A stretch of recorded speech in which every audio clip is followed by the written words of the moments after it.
Ay, meron akong passenger ngayon na naka-note sana with box daw. So, yun, with box daw sana ba? It's either sasandalan or may paglalagyan, ganun. So, ewan, tingnan natin. Hindi, kasi yung iba super relax talaga eh. Kahit mapababae or hindi, super relax umupo. So, meron, nagkukas pa rin siya ng outbalancing. Although lalaki, mapababae, mapalalaki. And no problem naman kung paglalagyan ng gamit. Ayan, nandito na tayo. So, let's find out bakit kailangan niya ng box. Andito na siya. Ganun din naman eh. Hindi ko pa rin naman pasasandalan sa kanya. Although meron tayong armrest. Minsan kasi pinipili ko kasi yun lang yung papasandalan ko. Usually yung mga petit lang yun. Mama, meron pa tayong armrest dyan baka naman. Yan, ganun lang. Pero kapag ka Big Mama, tapos Big Papa. Sir, medyo usog ka dito. Ganun.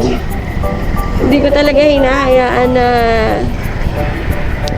alam niyo yun, maging safa yung likod.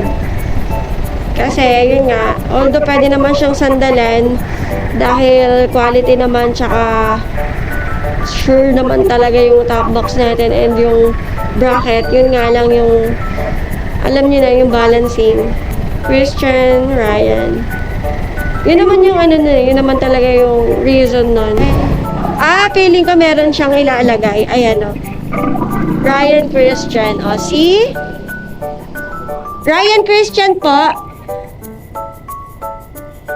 O, yan. Ayan o. Meron nga siyang ilalagay. Kaya pala with box. He's hoping for the box. Ryan Christian. Kaya po kayo nag-request ng box. Ito na ako.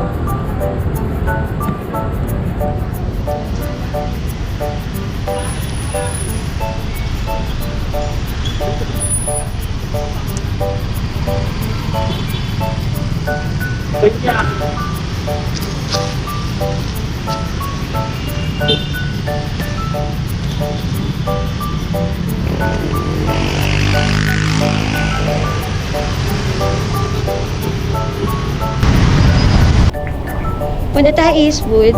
Yes, ma'am. Okay. Ay, sorry, ma'am. Okay na po? Okay na po. 30th. And then... Pumunta ka silangan. Pagkatapos ay, umiko pa ka na. Okay na po. So, kaya mas mabilis dito. Dito na, no?